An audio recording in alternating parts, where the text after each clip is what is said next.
Muslims, from Adam down to our own time.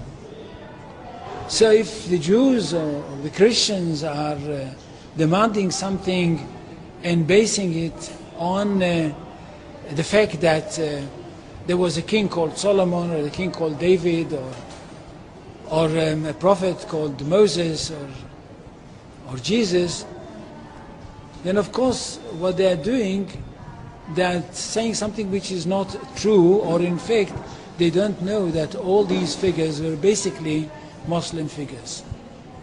They were, in fact, since the creation of the world there is only one religion, and this is the religion of Islam.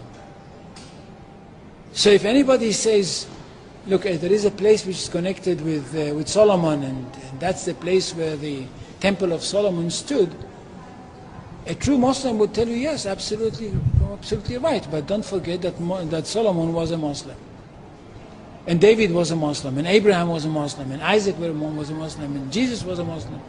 And this is what I mean by the Islamization of history.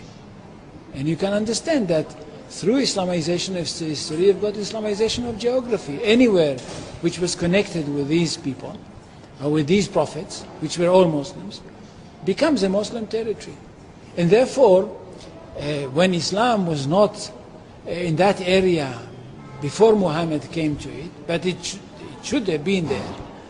In that area, I mean in the Middle East, or other parts outside the Middle East, which are now Muslim parts. Any place like this had to be freed, not to be conquered, had to be liberated. So Islam appeared in history in the time of Muhammad, or reappeared in history from their point of view, reappeared in history as a liberator. And therefore there is no Islamic occupation. If somebody occupied anything, it would be always somebody else, not the Muslims. So there is no Islamic occupation, there is only Islamic liberation. So there is no Islamic occupation, there is only Islamic liberation.